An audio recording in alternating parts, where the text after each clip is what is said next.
2 months, you change employer. I have a friend that actually came with the domiciliary care. Guess what? She's a pharmacist right now.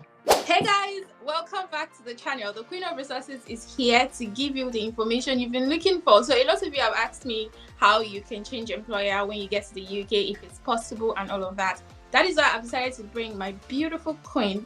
If you're on the YouTube streets, you should know about Vicky. Babies! We have the beautiful Odogu one. Lolo in the building.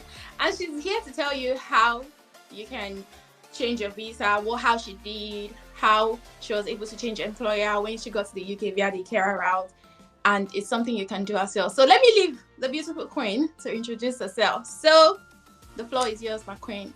Baby. Welcome to the Calm Calculated channel. This is not the channel for the mad people. This is the organized channel. So yeah, let's be organized. Welcome to the channel. And yeah, Odogu is here, period. I mean, Vicky, when you first migrated to the UK, I invited you on my Instagram page and we did a live together. It was exciting. It was amazing. Tell us your journey so far. So you spent like 6 or 7 months in the UK. So so far, what would you say the UK is about? How would you say like this carer visa? What was the feeling like? What are you feeling right now that you're in the UK? The truth is, like, best decision ever. 1. 2, I don't know about you guys though, but me, the UK has always been my home from childhood, so I'm okay. Aside from that, from when I came to now, the cost of things has actually gone up and it's just hanging there. The UK is actually okay. And the carer visa it's one visa you want to opt for because there are just lots of benefits that comes with it. You're doing the care work, you can go to school, you can do some side hustles, but you have to be careful with the government rules and regulation. But it's just the best thing. And there's career growth as well. So as a carer now, what's the next step? Either I further my education in my health sector, or I further, like, there's just so much. So it's one visa, I would say, if it's something you can do, jump on it. But this is another job that can mess with your mental health, your physical health, your emotional health, your spiritual health. Like, it can test you. So you just have to check all these pros and cons, ask yourself if it's really what you want to do before you think of jumping into the visa. Oh, I want to migrate. People come here and the next thing they're like, oh, I beg, I cannot. But yeah, so you just have to look at pros and cons and decide if it's what you want to do.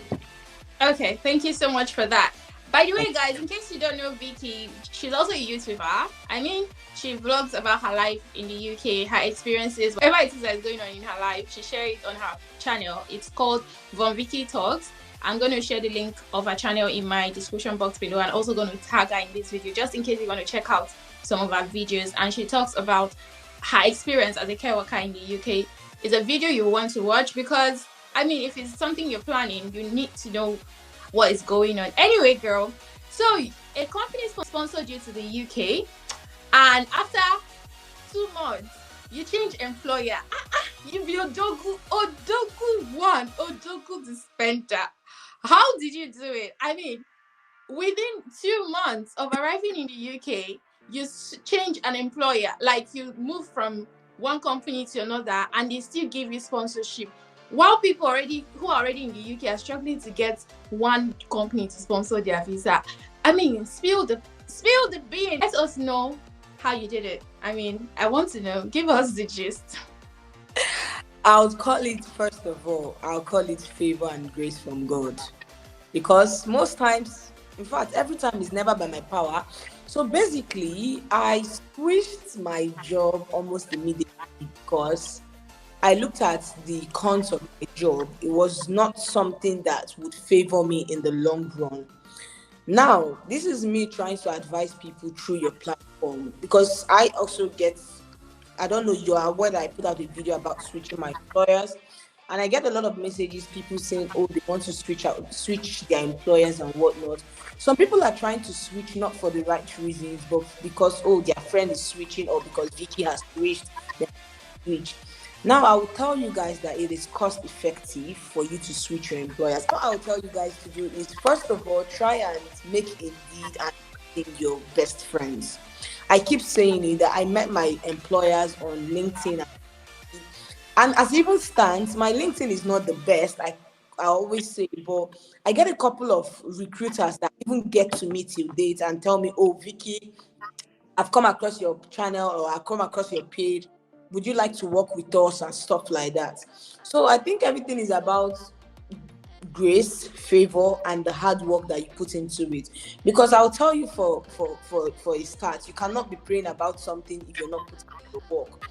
So just try and make your applications on Indeed, on LinkedIn. These are the two sites I can tell you for sure.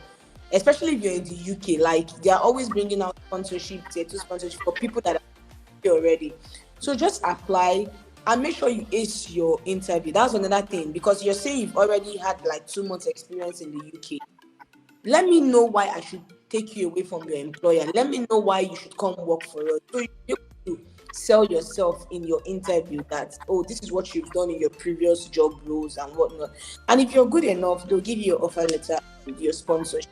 So, but again, make sure that you're leaving for the right reasons, because if you're not leaving for the right reasons, you find out that you begin to struggle with your decisions and you begin to struggle with the whole process. So, yeah, that's it. Okay, that's amazing. I mean, I would say that whatever grace that is following you, cut small for us, because we need some of those grace. We need it. Pray for nice, cash, live man, pray. So anyway, now I would like you to explain the process, how you are able to so when you got the sponsorship from the second employer, like step-by-step process, how you apply, switch to the second employer, what you did, documents you submit, how much you paid, how long did it take for your decision to come out, all of those details. Because some people want to switch employer, but they don't know how to go about it. They don't know the process. So that's the reason I'm even making this video, because I've had tons of questions. Oh, Faith, what is the process of switching employer in the UK? And if I should come to the UK via the carer visa, is it going to be an easy process to switch employer within the UK and all of that? So yeah. So yeah, the process, first and first, is getting a job. Let's say you're with company A and company B trying to offer you a job. Look at the pros and cons of company B. What are they trying to offer? That's number one thing. Number two thing, me, I like to give, my YouTube channel is basically about my experience and how it can help you make better decisions. So this is me now saying this. I never said this on my YouTube channel, but you bringing it up now, I think I should put it out there. Before you leave company A, make sure that everything has been aligned with company B. Your COS, your offer letter. Make sure you don't have issues with company A, because reference can be asked from company A or may not be asked. Make sure again that you pay your dues with company A. If they're telling you, oh, you're supposed to pay them off, like my employer, I always say they paid for everything for me to come to the UK. It down to my flight ticket, down to my accommodation. So it was ideal that I paid them back everything that they brought for me. Now, the amount they charged me, it was there, but compared to a company that paid everything for you, I would just say, okay. So now, why did they charge me that amount? The reason I was leaving, I never left my company on a bad note. I delivered my job. I did my job. So, and the reasons why I was leaving was something that was tangible. That's number one thing first. Number two, once you've gotten all your distance, with me now telling you guys through my baby's child, do not resign until you have date for your biometrics. I know why. Just chill first. First of all, get a biometrics date. When you've gotten a biometrics date, the day your biometrics, I repeat, the day you do your biometrics, put your resignation letter, because Home Office will alert your former employer. Now, why am I saying that? If you do it early enough, you would kind of struggle with what I struggled with. which is the duration of the visa. Now, the duration of the visa takes a while, 6 weeks, 8 weeks, depends if you don't pay priority. But if you have the money to splurge, then you can pay priority. That's fine. Or you can even pay super, I think they call it super priority. Yeah, priority and super priority. 24 hours for super priority. Exactly, in 24 hours you get your petition. So yeah. On the other hand, if you do not have the money, after paying the chunk of money that I paid, you know that you do not have the money for priority or super priority. So you just have to wait, put in your resignation. So by the time your 1 month is finishing with your resignation, you're just having like a few weeks left to get your decision from the home office. So let's say you're in your company's accommodation or you're in an accommodation, you won't really feel the effect that much. So when it comes to your application, you just have to change employers. You're not changing your job. Now, why am I saying changing employers? For me, I changed from domiciliary, so I'm still within the same job role. I'm just only the employer that is sponsoring me in the UK. Let's say I left from domiciliary to accountancy. I'm changing my job. So when I'm applying for my visa, I'm changing my job and I'm changing my employer as well. So, but if you're still in the health sector, when you go to gov.uk, just go down to change of employer and just click on it and fill out all the process, fill out your COS, fill out your offer letter, and any other thing. Me, I like to give documents so that you know that I'm real. So I used to put all those my courses I've taken online, put my birth certificate, local government, put my NIN. Those things are not necessary. The most important ones are your, as usual, offer letters, COS, police clearance or DBS, then your, what do you call it? If you have the utility bill, okay. You can put utility bill, but it's not like that serious. But just put it, especially if you're switching your visa with family, put utility bill just to give you an edge. Then what else? Then TB test, just put it there so that they'll know that, oh, you already did your before you came into the country. Whether it has expired or not, just put it there because you're in the country already. You're not coming from the country. Now, then submit the front page of your passport as well. That is very important because they're not collecting your passport as they used to do back home. Oh, okay. Cover of your passport. Then with the front cover of your passport, you need to take your passport on your biometric day as well, so that the person in the biometric section can just view it and probably just scan it just in case. Because when your decision comes, it comes as an email, and that's the day your heart is gonna be doing like this. Either you decision approved or your immigration status successful or your immigration status unsuccessful. So when it comes, it doesn't come in your passport, it just comes as an email. And make sure your passport is not expired. At least you have 6 months to your passport being for your passport to expire. Yeah. So basically that's it. Then you keeping your new employer in the limelight. Oh, I've done my biometrics. Oh, I'm waiting for decision. Oh, I'm doing this and I'm doing that. So yeah, and anywhere you're working, I'll just tell you guys, try not to just create a toxic environment for yourself. I know sometimes our colleagues and employers try to make us become who we are not, but just pray for the Holy Spirit's guidance. I know I always talk about pray. Years before now, I'm not one to come on social media and talk about prayers, but I think the older you get, the more you appreciate some certain things. So just pray about not having bad vibes in your work environment. Just do your work diligently so that when you're switching employers, you won't have any issues. Okay, so how much should you pay for the visa? So everything depends on the number of years your new COS is. If it's less than 3 years, I think it's 300 and something. But the visa people, that's the VAT people, whatever they call them, they charge an extra £150 for whatever reason they say they are charging for. And there was another thing, but is it biometrics something? But I sure know that everything I paid was around 400, 500, or even 600 pounds for the visa process, because they were just, by the time you click, you pay for visa, you click out of that page, you pay for this one, you click out of that page. That's why I said it's cost effective. You click out of that page, you pay for this one. So if it's from 5 years, 5 years have your own visa. So everything just depends on how many years old that is. Yeah. Okay. So did you go to like a visa center to get your biometrics done? Yeah, you choose where your closest location is. As of the time I did mine, I had three options. I had Wales, I had London, and I had Gloucestershire. Gloucestershire for me to go to. But I looked at it. Wales was like £4 to go and come, or £7 to go and come. London was, and Wales kind of had the nearest date for me. So it was like a better deal for me to go to Wales and go and do. So just once you're done with your visa application, they'll give you options of cities where you can, if you're in a big city like let's say London, Birmingham, Manchester, Liverpool, those big cities will definitely have where you can do your biometrics there. But if you're in cities like where I was, you would have to go to all those like neighboring villages to go and do your biometrics. And guess what? It doesn't take time.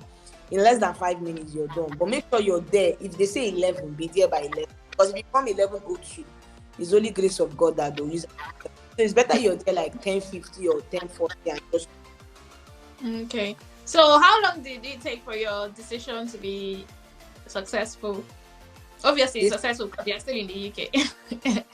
They said 8 weeks, but Holy Spirit, baby, it took like, I think, close to 6 weeks to come out. Oh, okay. So okay. So anyway, now that you guys already know how you can switch employer in the UK, I mean, you should. It's not that hard. Vicky. Hard. It's hard. But don't do it for the wrong reason. People should be with your employer.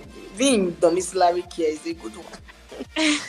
So do you think that if you come to the UK on a carer visa, you can switch to become like an accountant? You can switch employer completely and job role. Let me give you guys another hint that I haven't shared on my channel. So I have a friend that actually came with the domiciliary care. Guess what? She's a pharmacist right now. Whoa, happy for her. Wow. She's a pharmacy assistant at the moment. So her visa just came out. So everything depends on, I just think about everything depends on better calculation. Think about what you want. First thing first is come and get the experience. You can work in a place where you don't want to even go. Everybody has their goals and their pros, their cons and whatnot. But just like she's a pharmacist from back home. And she came with the whole domiciliary thing for her to understand, what's the healthcare system like in the UK. She still picks shifts here and there, but in mental health, not in domiciliary care at the moment. So because her pharmacy work is like Monday to Friday, 9 to 5, and she has the time for herself and whatnot. So yeah, you can always do the right work, do the application. For those of you like medicine, pharmacy, nursing, you know that you guys need to take all those your numerous certifications and courses. If you've not, try and do them and apply, because the truth is that all these industries, I was surprised when she told me that they took her as a pharmacist. Then I had to go and look. Pharmacists are in short, like every day I walk around Holland and Barrett, there's always apply. So when you go, you found out that all these places are there is shortage in them, but you just need to do the right work for you to be the right candidate for them to sponsor. And they gave her 5 years visa, so yeah. 5 years. Pharmacy. Oh wow. I mean, straight to indefinite leave. Yeah, and it's something she wants to do, so she's enjoying it. So why would she want to change employers in the next 5 years? And there's career growth, there is money growth as well. So yeah. Oh, nice. Anyway, thank you so much, Vicky. Babies, if you're Vicky's fans or Vicky's lovers watching these babies, we have come to the end of this video. So guys, thank you so much for watching this video, and Vicky, thank you so much for coming and educating people on how they can switch their visa, and also answering some very pressing questions that a lot of people have not gotten answered to. I mean, thank you guys. Vicky is on YouTube. Her name is Vicky Talks on YouTube. I'll leave the link to her channel in my description box below. Please subscribe to her channel, follow her for updates on her life. Basically, she's a fun person. I'm the boring one, so my life is boring, guys. You're organized. Yeah, I'm the area person for you. Friend, one has to be calculated. Anyway, maybe once in a while I will show you guys vlogs. I don't know. I just get really bored. I'm like, if I'm eating, I'll not carry for like, I better get out, make I enjoy myself. You could have call us. Please, hold it here. It's so stressful. Like recording your life, I feel like I want to have fun. When I go out, I'm busy. I'm not going to enjoy the moment. So, nah. I don't think it's maybe if they hire someone to be following me around with cameras, maybe. But spend the money on me. Let me do. Okay, guys, thank you so much for watching. I hope this video was insightful. I hope it was informative. And if you've not subscribed to this channel, hit the subscribe button, give this video a thumbs up, and I'll see you guys in my next video. Bye.